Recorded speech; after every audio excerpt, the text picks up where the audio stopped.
Good evening. I'm Brian K. Morris, the president of the Rising Tide Broadcast Network, and I am absolutely thrilled to be introducing a brand new show coming to the network that will be premiering tonight, July 14th, 2021. And as you just saw, it's called the Truth Mongers. It will be a respectful look at what we have come to term as conspiracy theories or various bits of modern day mythology that have gained a little traction with certain elements of society. But I'm really excited to introduce the two hosts of this, and we're going to bring them on right now. Ted Davies and Glenn B. Fleming. Gentlemen, good evening to you both. Good evening. What's up, everybody? How you doing? How's it going? So far, so good. So anyway, yes, folks, please, we welcome your comments. Please leave them. And also, folks, if you're, as I say on my own shows, if you're watching us on YouTube, please subscribe to the channel. All right. That helps Ted an awful lot. And ring that bell, because then you'll be notified every time Ted comes up with something. And he's got some amazing shows. And I think we're all very proud of this one. And I think Ted and Glenn have put together something really cool here. I'm really excited for it. I'm really excited for you both. Thanks. So well, I appreciate you letting us do it on your channel. I mean, this is a Rising Tide Broadcast Network. This is awesome. This is great. Well, we're glad to. And it's only been a short time since Ted and I came up with the idea. It's only been a few weeks, if that. So it's really moved fast, and it's great to get it going. Get it on air. That's great. I think that's super. And I know you guys are very intelligent, and you're certainly both smarter than me. So anyway, if we were smart, we wouldn't be on this channel. I don't know about that. That's right. You'd find a good one to be on, by God. But you coming to me. That's right, by God, you'll pay. No, but seriously, I am tickled to have you here, because one thing I love is the diversity of this network as far as subject matter goes. Now, how did you guys come up with the basic idea for the show? We were just chatting, weren't we, Ted? And we were just talking about stuff. And I think the pyramid thing, or the interest in that, came when I told Ted with my Hatch character, wasn't it? He was doing all things Egyptian and all this kind of thing, and I was showing Ted some artwork, and we got talking about what the pyramids were and why they were there, and we came to the same sort of mindset that they were a lot older than 5,000 years old, and they've been around forever, and they've been previous civilizations. And then we got on to Sumeria and Mesopotamia and Göbekli.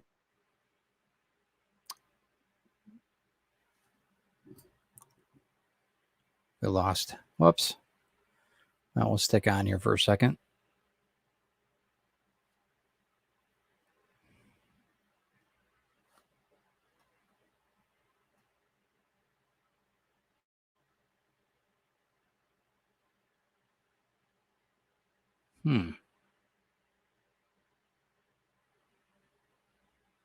Looks like we're having a little bit of difficulty on that. We'll get back in a second here.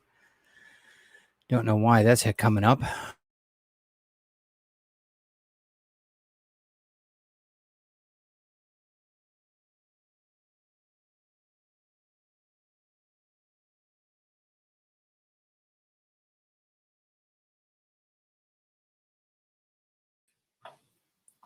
Are we there? Are we back on? Yeah, I think we are. I think that we've. Well, there's a coincidence there, considering what we're talking about. What we're doing. To the Trilateral Commission, we're coming for you next. All right, you cannot stop the truth. Ted and I were talking about my comic book character Hatch, and he's a bit of a time traveler, and he finds all these strange things where he lives. And we got talking about ancient Egypt and all that kind of stuff, and UFOs, and Stonehenge and all these places. And we decided we should do something about it. But as Ted will no doubt underline here, we're not experts. We're just having a chat about stuff, what we think, and there's some amazing things to talk about, and that's what we're going to be doing tonight. And it's a common sense approach is what we want. Yeah. Something that you could be talking over a cup of coffee or a beer and not being blatantly disrespectful to each other, but saying, hey, what do you think about this? My background in architecture, for the pyramids, it was the first thing that we came up with because it was just, it made sense. You're in with your character Hatch and everything else, it kind of all melted into a great conversation that Yeah, we both came to a very, I think we brought up, and what we're going to do in the show is we're going to bring up evidence that's, it's thrilling, because I think that when you see the evidence of what's there and what we're bringing forth in an analytical way, but not too far, not too academic, Mm-hmm. that's the thing, kind of a Joe Lunchbox viewpoint of, hey, what if this, I think there's a lot of stuff there that points to very different history that would be far away from what we're told usually about stuff, and the in my mind, this conspiracy theory term that somebody came up with a while back is to dissuade honest thinking. They're the conspiracy people who can, I wrote a couple of books about JFK assassination. I used to research that a lot. I know a lot about that situation. We'll probably talk about that some other time. But the conspiracy is the cover-up, not the historical book. The official line just isn't true. If you look at anything to do with that subject, you will find it glaringly obvious that what we're told just didn't happen, but couldn't have happened. So anyway, but with the stuff with the pyramids that we're going to cover later, that's one of the main thing that people talk about. They know about that. They know about the pyramids and the Sphinx and all that kind of thing, and that's what we'll get into later. Right. And that was, we wanted to pre-record that one because we wanted to see what the reaction was going to be and see how if we could bounce off the whole thing to make sure it would work with each other. And it worked beautifully, I think. You guys are going to enjoy it. It was great. At 7 o'clock. We won't be live as far as video, but we'll be in the live chat. So as you guys are watching it, you can comment, and Glenn and I'll, I'm sure we'll be back and forth on the live chat. Maybe Brian will be there. Maybe I probably will hang out or something, because you need some sort of conspiracy weirdo around to represent, and I think I'm the guy for it, So, because I'm like a number of people like you guys, I spent, I think, the 60s and 70s reading like Edgar Casey about Mu and studying Atlantis, studying UFOs.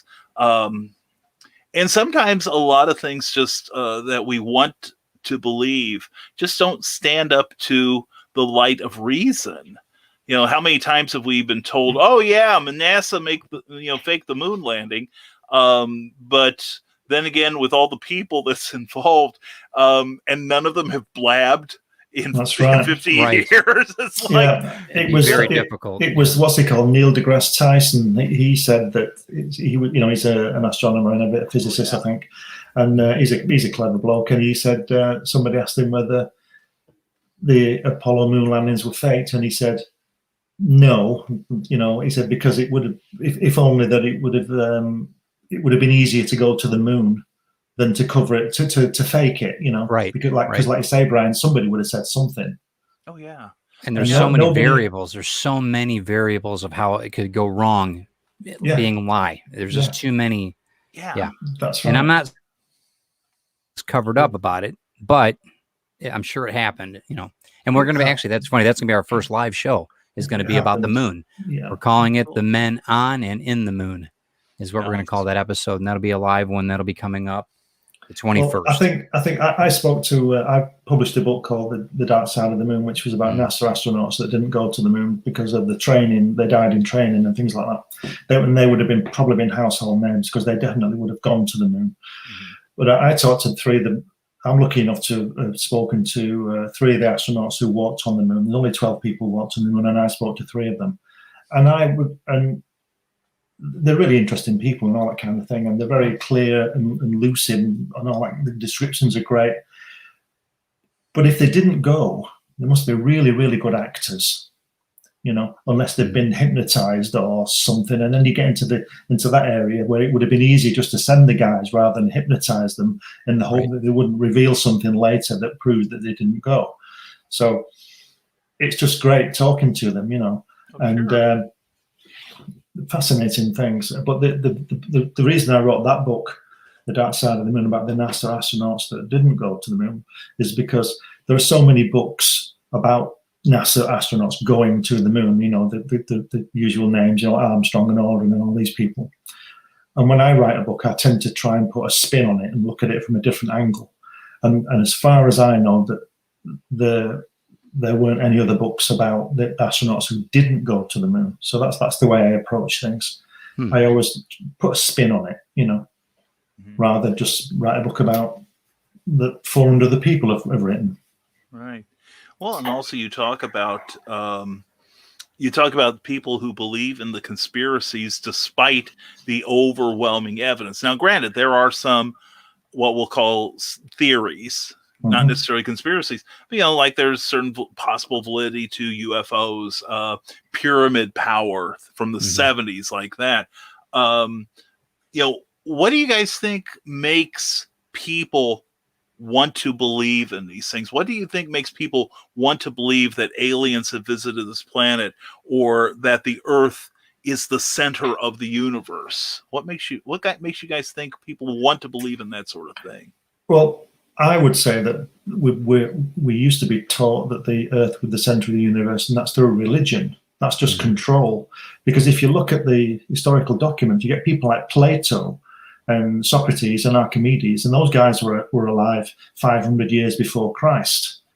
And yet, 1,000 years after Christ, they were burning people at the stake for saying the same thing. But Plato and those kind of people were really smart, because I don't think man is more intelligent now than he was when he stood up in the jungle, wherever it was. It's the same thing. We just have different things. You know, like, you know, some guy in the Roman Empire would have been a Lewis Hamilton if he'd have had a Formula One racing car. Do you understand what I mean? But that technology wasn't there. So man isn't more intelligent now. In fact, if you look around, I think he's probably a bit dumber. You know, but that's another story. But you know, hi internet. I think it's a combination between ego and excitement, you know, just the thrill of the what if, and I think that's it's just in our DNA. I think there's you know, sorry, go ahead. That we're actually bigger than, or something's bigger than we are, you know, that whole line of it, to where we're just not, we're not that boring. There's got to be something else, you know what I mean? I think that's called being dissatisfied, isn't it? But it's like I don't know what you guys do with your sports people, but over here with the football or the soccer, they love a guy to come through and they put him on a pedestal and he's the best footballer that ever lived and he's famous and everybody thinks he's great. And then all of a sudden, wow, everybody wants to take him down. Yeah. And I think I think that's in our bones, that's in our DNA, to project onto somebody how great they are so we can just knock them down next week. I think it's an innate thing, you know. And that's crazy. And you guys are going through that right now in Great Britain, aren't you? You know, like one of your football teams. I don't know everything about it, but one of your football teams made like some sort of major victory, and then everybody, you know, or not everybody, but a certain segment of the population started sending like racial threats against them. And what happened was that England got to the European Championship final for the first time, and we won the World Cup, which is the one above that, the tournament above that, you know, with prestige. We won that one. That was 1966. And we've not been in a major final. There's only two to be in, but we haven't been in. This is the first time we've been in the European final, and we were at home at Wembley in London, and we were playing against Italy, and we lost on penalties. And the last three guys who took our penalties and missed just happened to be black. And on Twitter and all that kind of thing, they've all been slammed and been slamming them because they were black, not because they missed the penalty. And that's the general. That's terrible. Terrible. That's what happens all around it. People are saying, "Oh, it's because they're black or because they're white." It works both ways, and that's wrong. You know, that's completely wrong. And I also think, while we're on that, I don't think that we will ever get on with each other. Right? Instead of having it rammed down our throats that we have to get on with people, why don't we just not get on with them, but just don't blow each other up? Just say, you stay over there and I'll stay here. And I think mankind will move forward quicker when it does that. Nobody likes anybody, do they? You can't get on with your brother, can you? How are you going to get over with some guy who lives in Iraq? Love him. Well, yeah. I like most of my brothers. You know what I mean. Yeah, he likes enough of them. Yeah, right. Just enough to get through life. Right. Yeah, Right. well, and with steering this back towards various theories. We've got. I'm from Illinois, and we had the Billy Goat curse for the Cubs. That Really? somebody wanted to bring in a Billy Goat into the Chicago Cubs baseball game, and they said nope. And the guy who owned the Billy Goat placed a curse on them on the team. And it wasn't until about 5 years ago or so that they finally won the pennant. And most of the time, and the Cubs were doing everything they could. They actually brought in another goat and let it in, to try to break this curse. But one thing I'm sure you guys are probably going to take a look at it are probably the extremes of how people believe, like the segment of the people who think that Elvis is still alive, for instance. He is. He is. Here's my imitation of Elvis if he were alive today. Let me out. Anyway, so now that I've lowered the bar here, now, are there any subjects you guys would say are maybe taboo for this program? Are there any subjects that you're going to steer away from deliberately? And if so, why? Or is anything fair game? Anything would be fair game, but considering the beginning of the show where it went down, right off the bat. I'll go, guys. Sorry. There's going to be lots that I'm not going to talk about. I'm not even going to mention what it is. We're probably going to hit the tradition. Where we're at with that, and I'm sure we're going to get a lot of people that are going to be asking us what do you think about this, the flat Earth, blah blah blah. I mean, I assume that there's going to be something taboo about it because it's people, and I mean, it's people have different views. It's going to be, and this, I think probably, and the way that I speak for Glenn on this too. I'm sure he feels this way. The way that we're going to handle, probably release and things of that sort will be very, we'll treat it with kid gloves and make sure it's going to be, it's going to be tasteful and tactful. It's not going to be an attack on any race or creed or anything like that. We're not like that. We're just saying, well, this is what they thought, and this is probably the mindset of why, and this is how it's gone through the age. That kind of viewpoint. Yeah, I mean, I don't know about over there in the States, but anything you say now, you get branded a racist. Yeah. If you tell a joke. There was a guy over here at Oxford University, the biggest university we have. And I think he was one of the professors. So you would have thought he had a brain, and he has issued like a document thing, and he's come out and said that grass is racist. Grass on the ground. Now, okay, why? Why on earth? Did he have a stroke? What happened? I didn't read why. I just thought I don't need to know why he thinks that. I mean, and this is the world we live in. You can't say anything to anybody about anything because you get labelled. People get cancelled and closed down, and free speech. You don't you just walk away. So it's like Facebook. When people are complaining on Twitter. Twitter seems to get a bad name. I'm not on Twitter a lot, but it seems to get a bad name about trolls and things like that. And I mean, don't get me wrong. I'm not being insensitive, but you get these kids who are killing themselves because they get attacked on social media. Bullied. Yeah. Right. Yep. Don't go on social media. Right. Turn it off. Block people. Yeah. Own it. We've been talking about that. I've talked about that for years. You've got to control your content. You have to, you've got to curate. You have to. See, over it was July now, at Christmas, 6 months ago, my Jack Kirby Facebook page suddenly somebody posted, Jack Kirby's Captain America cover #1 where he's punching Hitler. You've seen that. He's punching Hitler. And that's from 1941. And Hitler was around, and the US went in the war yet, but they knew it was coming and all that kind of thing. And Jack Kirby and Joe Simon wanted to give Captain America, the ultimate villain. So Hitler was the guy. So on the cover, as you know, he's punching him in the face. Well, last Christmas, somebody posted on my Facebook page, at which there are 14,000 people, probably 3 who take part, but the rest are there, you know. And they posted a picture of Captain America, and they put Donald Trump's face on where Hitler is. Mm. Now, I took it down, and I got so much crap from that. I think about 250 people either left or I helped them. But their argument was that Jack Kirby hated Nazis. Well, who doesn't, apart from other Nazis, maybe? Sure, right. And that was a political statement by him. And that was his political statement. His political statement was not punching Donald Trump in the face, because he probably didn't even know who Donald Trump was. Yeah. Certainly not as a politician. Right.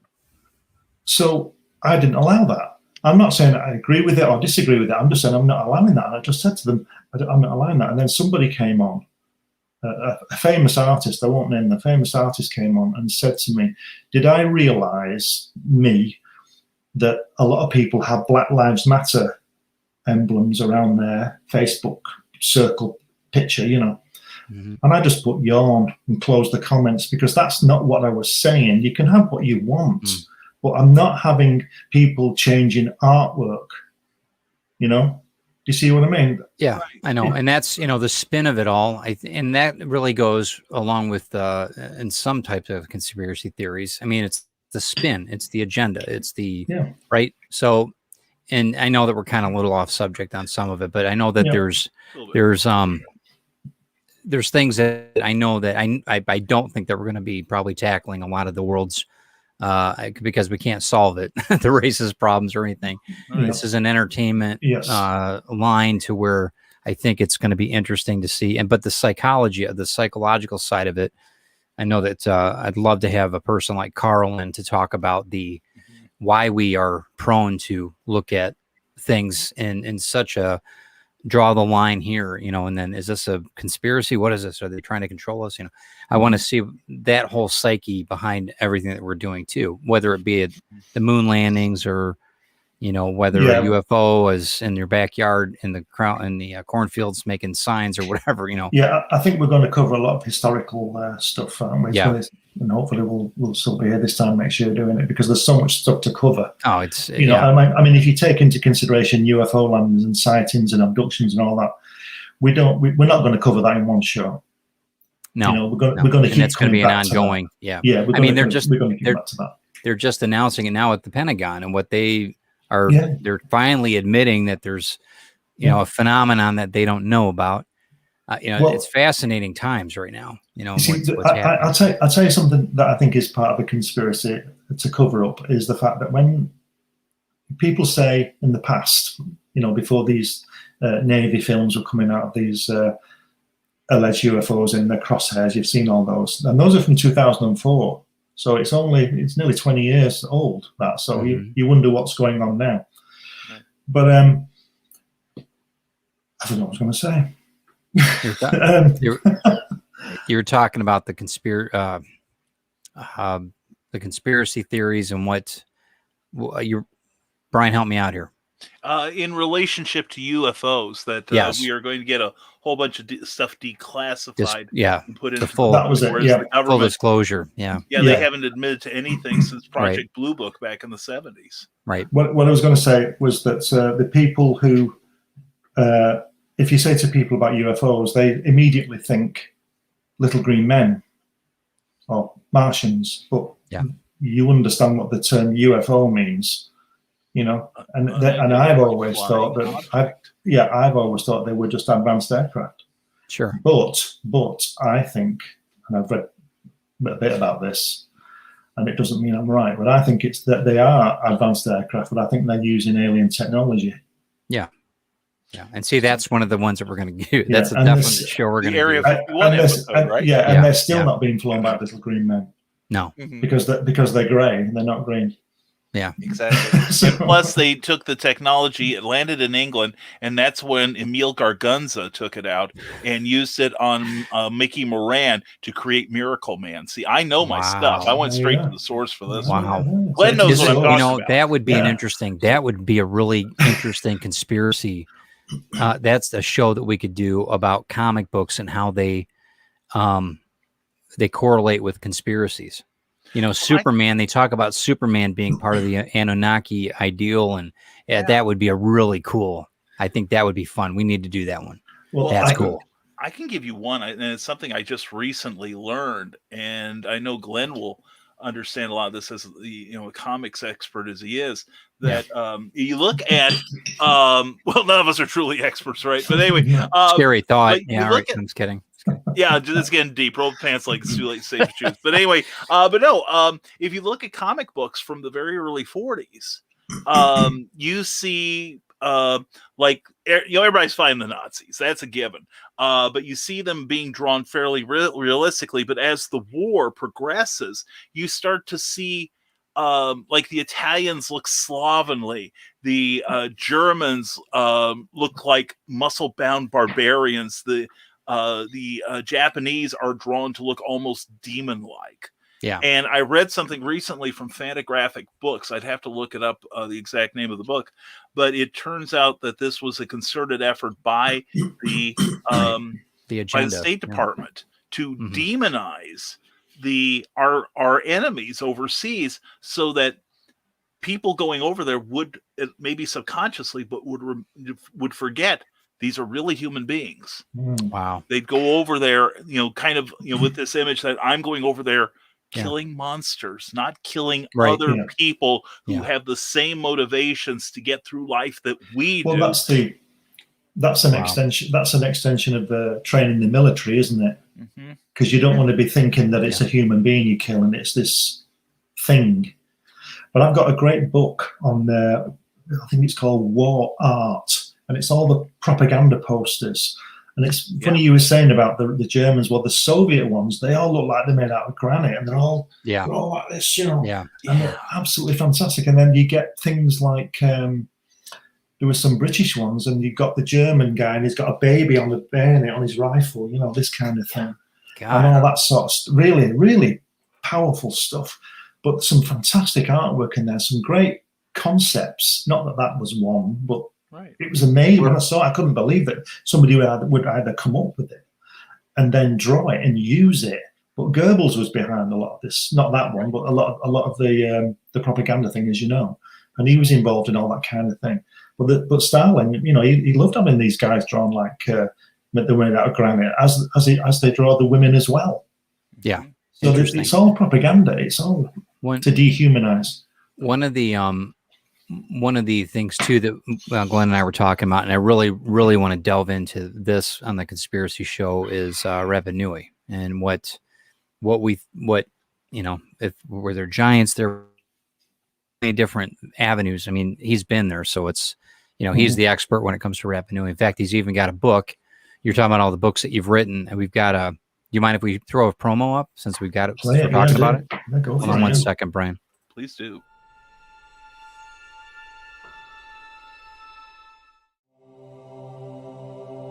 Rapa Nui, A Personal Journey, is an absorbing look through the eyes of one man's realization of his lifetime dream to visit the remotest inhabited place on Earth, Rapa Nui. The island is born of the most violent volcanic activity in the South Pacific, and its history is almost as violent as its fiery formation. Glenn Fleming's fascination with Rapa Nui, also known as Easter Island, began in his school days. Further research fueled Glenn's determination to visit and document the island for himself, and you can feel his enthusiasm throughout the book. From his outward journey and his experiences of the island to almost meeting his demise on the deadly terrain by brutal, unforgiving waves and at the hands of a jealous local, Glenn shares his relationship with us of this mysterious land. In addition to a diary of his daily personal experiences, Glenn compiles tales of Rapa Nui myth, legend and folklore. He contrasts these stories with tales of first-hand historical accounts, particularly those of the 18th century English mariner Captain James Cook, and more recently the Norwegian explorer Thor Heyerdahl. We learn about the ancient civil war between the long ears and the short ears, about the Tangata Manu tribe, who may have practiced cannibalism, the Birdman tribe, and other bizarre, deadly rituals. The spectacular photographs and illustrations by the author portray the imposing sentinels known as Moai, glorious sunsets, and the ever-present Pacific Ocean. The greatest value of this book rests firmly on historical, sociological, political, and anthropological levels. It is a perfect piece to compare with Shakespeare's The Tempest, reflecting a unique culture systematically and forcefully changed by influences from the outside world, giving us a sobering look at human nature. The book is now available on Amazon. That was one of the major reasons I wanted to do a conspiracy show with Glenn. I'm going to have to buy that book. I know, no doubt, right? Me too. Really Holy good. cats! Is it like a comic book? Is it like a graphic novel or something? I like comic books. No, So- it's a prose book. Oh, nobody reads prose. Trust One me. of the most interesting things about that stuck with me with when Glenn was telling me about the book was the there's an area where in the sky, when you look out on the island, you can tell them, you can finish that, but you look out on the sky and you would think, this is really important. This is why the conspiracy thing, I think, really is going to take off because of Glenn's viewpoint on so many different things. But tell them what you saw when you were there. Well, the island is very small, and it's about 7 miles long and about 4 miles wide, and it's shaped like a triangle. It's very tiny. I think there's 4,000 people live there, and the Moai, the big statues, and when you see them, then you can see they're big. But when you stand in front of one, you think, wow. And they're all about 30 feet high, and they weigh 60 tons and all this kind of thing. Anyway, there's over 800 of them, and they're all around the edge, or mostly around the edge of the island, and they're all looking in, right? And what they're doing supposedly is protecting the people. But there's one place where there are 7 of them, and they're on the Ahu, which is the platform that they sit on, and they're looking out, right? So some guy back I think it was in the 80s, he was intrigued by these 7 Moai, and he couldn't work out why all these other guys were all looking in, and these were the only ones looking out. So they don't have eyes in. There's only one, and there was a picture of it there, that have eyes in. They're made out of coral, and all the eyes have been taken out for some reason, and nobody knows where they are, or they've been damaged or whatever. So there's that one guy with the eyes. So the 7 I'm talking about didn't have any eyes in. So this guy, he lined up where their eyes would be and where they were looking out into the sky. And he worked it out that they were all looking at the same point in the sky. Now, okay, doesn't mean anything. But then you find out that the Americans, the United States, NASA, they pay for and maintain the airstrip at Hangaroa, which is the main town, or the only town on the island. And it's also one of the longest airstrips in the world on a tiny island. And NASA maintain it because it's one of the landing places for an aborted pre-orbit space shuttle. So if they get into trouble, they can land, and they land on Rapa Nui. Now, if they were coming in to land on Rapa Nui, they would come through this same point in the sky that all these guys are looking at, as if they're waiting for something to come through. Now, that may be a coincidence, but think of all that. You've got 360 degrees to look at, and there are 7 of them all in a line, and they're all looking at the point where a spacecraft would have to enter the Earth atmosphere to land on Rapa Nui, because as you know, you just can't come in any way you want. You have you can't make this stuff up. This is why I think this is going to be a good show. Ahu Akivi, it's called. It's a place called Ahu Akivi, and there's 7 of them, and they're all looking at that little dot 80 miles up in the sky, where a spacecraft would re-enter the Earth to land on Rapa Nui. How about that? Interesting. So, And there's a lot of stories that we've got, like the Giza Plateau. There's a lot of things that we're going to really delve into, and it's going to be a good investigative way to look at. On the Moai, you probably saw the petroglyphs, they're all the little carvings on the Moai, and there's a lot of those that tie up with stuff from Egypt and Mesopotamia and all these places, and the Moai were supposedly built and erected in 1600 or something. The 400 or 500 years old. That's all they are supposed to be. But they're obviously a lot older than that because of these inscriptions that tie up with Egypt. This is the remotest place on Earth. How would they know about stuff that was in Egypt, or Egypt know about them? How would they know? But if there wasn't some type of the map behind or something technology that they could. Yeah, the map behind us as we speak shows you can see Easter Island there, and that lines up with Machu Picchu, and then the Egyptian pyramids, and then the place in China, Japan. It's and crazy. They go all around the world. Yeah, what a coincidence! I guess we're getting quite. We've got Facebook's acting up too, from what desk. So all these Jody McPhee. Yeah, I think we hit a nerve. Across the board. So that's good. Facebook's in on it too. Somebody's I'm not paranoid. It's because you're paranoid. Don't mean you're wrong.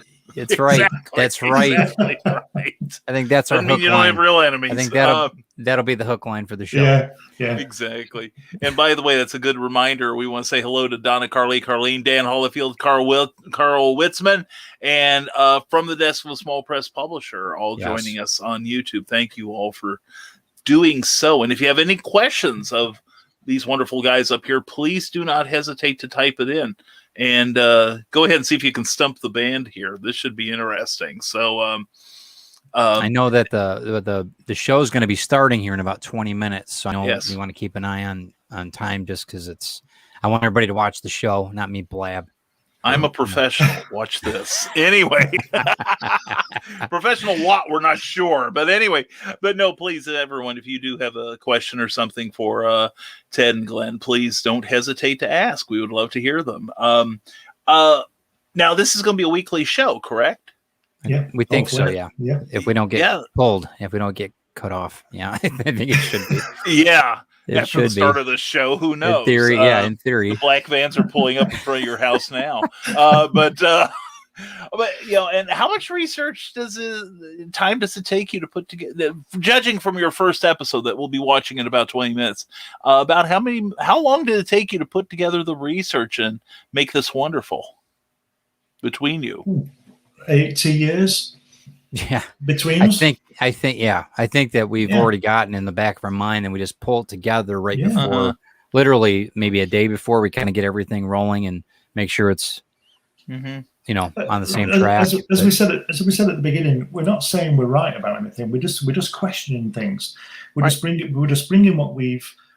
I don't like saying what we know, but we're bringing what we've read, researched, listened to, watched. We're bringing it all in. And we just want to just put it out there and make people think. Right. Very, very good. Right. I saw the comment there from Donna, Carly, Carlene. Will you be discussing the paranormal? Don't see why not. Yeah, I really want to delve into it. I've got a large family that were involved in a lot of paranormal activities with the FBI, finding murdered children back during the Depression. There's a lot of things that I want to delve into with that. Because there's a lot of things we don't understand, and they say we do, but I think there's paranormal, absolutely. And I don't think that's going to be one show. I think that's going to be a few different shows, maybe during Halloween. We'll kind of get that whole vibe going, and I'll tell you something what I find interesting. You get the scientists, and I mean they're a lot cleverer than I am, who say it's impossible to travel through time. Well, I'm talking to the past. You're talking to the future. And all because time is relative, like Einstein says, and Doctor Who says it's all relative. So exactly, well, go ahead, Glenn. Go ahead. No, I was going to say that a clock is man-made, isn't it? Time. Yeah, I mean, my wristwatches are all. It's just they wouldn't work on Jupiter. It's a whole nother right. They're only set to this time, so. Well, and time itself is a construction. Right. Yeah. That, because man tends to create patterns even if those patterns do not exist naturally. Right. That's why you see people keeping records of the lottery numbers. This is something I ran into back in the day when I was running a comic book shop. We had a lottery machine, and people would write down the numbers that the state pulled every day, and we're trying to get a pattern.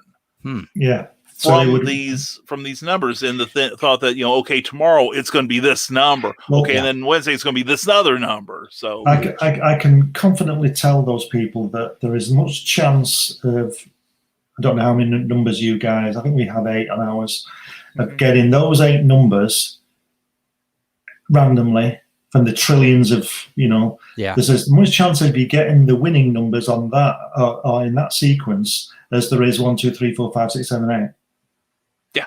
Exactly. It's just it's just random. It's not you can't work it out because if you went and got a lottery ticket and put down the numbers 1, 2, 3, 4, 5, 6, 7, 8 and you won, you could put them down again. You might win again next week. Yeah. Just because you win it this week with those numbers doesn't mean it's not going to happen again. Probably won't. But unless there's a conspiracy. Unless there's a conspiracy. And there really is. And you talk about people that won't believe the evidence that you just put out. No doubt. Trust me, flat earthers, you ain't seen nothing compared to lottery fanatics. Anyway, but no, in fact, that reminded me when I was working in that comic shop, the way our lottery was set up in Illinois at the time was that you had a 4-digit number. One of the games they offered every day was a 4-digit number, and you could either play it what they called straight, and it'd have to come up exactly as you chose it, or you could play it in such a way that any combination, as long as you had those 4 numbers there in any order, you would win something, albeit a smaller prize. One day, the numbers 1, 2, 3, 4 came up, really, and almost bankrupted the lottery. Which but also now that I mention it, I like I said, you could tell somebody that 1, 2, 3, 4 ain't going to come up again in the next couple millennia, and they're like, oh no, it's coming up today. Here's my $5 to prove it. Do you anticipate a certain amount of pushback on this show from people who are obviously you guys are not out to change anyone's mind, just shine a different light on what we claim we know. Okay, we'll do the air quotes on it. But do you anticipate any sort of pushback on this show from people who you're basically you're rocking their foundations? Yeah. I mean, I would assume so. It's not meant that way, though. It's not the intent that we're trying to do at all. I think we'll get some kind of attack at some point, but I know that there's going to be my background in Bible studies and that kind of thing, and just ancient history, and there's going to be some things that I'm going to be bringing up that might be touch a couple couple nerves on people, but it's only meant as a academic viewpoint. It's not meant to take away faith at all. And that might be, but you say about the Bible and things like that. I mean, and the ancient books, well, they've got all tsunamis in and floods in and all, and I believe all that. I don't necessarily believe what they're trying to put on me with the religion side of it, or the God side of it. Right. But I believe there was a massive flood that just wiped everybody out, or most people out, just as I believe that the meteorite knocked the dinosaurs out. And I think there's probably one heading this way next week, and it's... Wow. I hope not. Well, I got a busy week next week. We probably won't know, will we? Right. You'll say, "What the hell is that?" And bang, you're gone. Yeah. There's another thing to because that brings to mind like the various cults, and I know we've got them all over the world that say, okay, the calendar runs out on this sort of date, so let's get all the Gatorade we can and go into the caves and prepare for the end, and we'll come out okay. And what about that Jones guy? Was it 78? Guyana, Jim Jones in Guyana, and that's why I wanted to bring in a person like Carl to talk about it. Glenn, when we're talking about, to see that psychology manipulation of how people can, bring all these people together to do what was that guy in Waco 20 years ago? Oh, what's his name? I forgot his name now. It wasn't Timothy McVeigh. That was no, he was in Oklahoma. Michigan. It's Yeah. called Oh Goddess. God, yeah. I'm it blanking called? out. I Hold forgot his on, name. stall, guys, stall. I have the internet. This will probably get me on a government It's watch called. list. But Is it called Koresh? David Koresh, thank Yes. you, Yeah. David Koresh. And Good. that's, My NSA agent is thankful that I didn't type the rest of that. or Charles Manson or any of them. I mean, the whole mindset of how the corrupting, interesting. Hey, listen. Jack Kirby lived about, I think it's about 15 miles away from Manson. Oh yeah, he did. That's true. That's true. And how he infiltrated the Charles Manson, infiltrated the entertainment industry. He was very tight friends with Dennis Wilson, the drummer for the Beach Boys, and there is apocrypha that said that he had auditioned for a role in the TV series The Monkees. Wow. So that's creepy. I don't believe that. I don't believe that, because he was released from jail in 1967, and that would be cast in late 65, early 66. Exactly. Really? Yeah. And also the studio has never verified it. And they would have all those audition sheets because, they'd have records of everybody that came in. About the closest we have to a conspiracy was Stephen Stills was hired. Unless they were going around the prisons, he couldn't have done that. Yeah, that's true. He's in jail, so they couldn't. I think we got another conspiracy show on that one. That's going to be interesting. I'm going to dive into that. There you go. And thank you to Donna Carlene for verifying it was David Koresh. We appreciate that. Thank you very much. But that's and I think that's one of the beautiful things about shows like this. I say, as somebody who's going to be your biggest fan, that there is just so much material to mine from. And I think it's one of those things that once we start going into the rabbit hole, and I say we as if I'm going to do any work, you know better than that. Sure you are. But it's the reason why a lot of us, like we get on YouTube or we get on Wikipedia or wherever, and then we go into that rabbit hole. We start looking at something, and then you look at say UFOs, and then you have to look at Area 51. Then you have to look at the people who were allegedly kidnapped by UFOs, and it may lead you to Operation Blue Book. There's just so many places that this can go, and they spread out from there almost like a web. Thank you, Ryan, for adding one of my books to his list. Yeah, it was great. Project Blue, the interesting thing about Project Blue Book was that I think that was published in 1969, wasn't it? It was from 1954 to right before I was 69. born. Yeah, it was right before I was born. Yeah. And at the back of the book, in the epilogue, or the later parts of the book, they go through the book and they explain that this is a natural phenomenon and all this kind of stuff, and all the swamp gas jokes and all that kind of thing. And they do. You can plainly see that a lot of the photographs are just wheel hubs thrown in the air and all this kind of stuff. But at the back of the book, there's a really intriguing part, and it says, might be wrong on the percentage here, but it says that they of all of the submissions the US Air Force had regarding UFOs in the time Project Blue Book, they'd cleared up all but I think it's 2% of them. So 98% were debunked. You could see that they weren't real, or that all that. It was skeptical. Right. And you think, well, 2%, that's not bad, is it? But then later, they don't tell you this, but 2% is 30,000 sightings. Yeah, it's nuts. So, it's just too many. I mean, you can't say that there's not you can't. At mass hysteria, I mean, there's no way. At 30,000 sightings, come on. I mean, the great thing about the Roswell thing is when I can't remember the guy's name now. He goes out there, and he finds allegedly finds all the pieces of the spacecraft like tinfoil. Yeah. He finds the spacecraft embedded in the side of the hill, and he finds 2 dead alien bodies. And the next day, he says it was a weather balloon. Yeah, well. It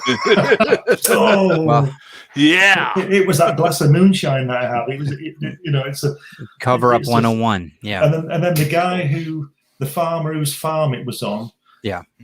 got a new truck, didn't he, or something? Yeah. He was bitching for months to everybody that he needed a new truck, and then the next day he got one and just closed his farm down, didn't he, and sealed it up. And Yep. Well, yeah, and that's the thing, that like Operation Blue Book, and as well as things like Operation MK Ultra, the mind control experiments done by the U.S. government, which is wow, that's heavy. It's like some of these things are revealed, like in the 70s, but there's no evidence that they said, okay, let's just lock the doors, let's turn out the lights, let's stop doing this stuff. There's like nobody saying, well, we've stopped doing this thing. That's right. Well, and they sweep it under the rug so that you forget about it. I mean, there's, it's just our human nature. We get busy and distracted and we forget about things and we move on. And that's hopes for a lot of people. So and even that leads to another conspiracy I'm fond of is the timing on news releases from the government. And how I've read a couple of books on how the government basically tries to cover up by basically releasing news, like say on a Sunday night, for instance, or a Friday evening when the big guns are out at on vacation or whatever, or that they divert your attention to something else so you're not quite as distracted. It's the idea of the big shiny thing, the next big shiny thing. Look, and squirrel. hello, Ryan Permis, yes, I know a lot of people. I get around. I told Ted a couple of weeks ago a story of my former mother-in-law. She wasn't really my mother-in-law, but I call her my mother-in-law. I was never married to her daughter, but I called her mother-in-law. And she came round for dinner. I got on really well with Joyce. She's dead now, but she was really great.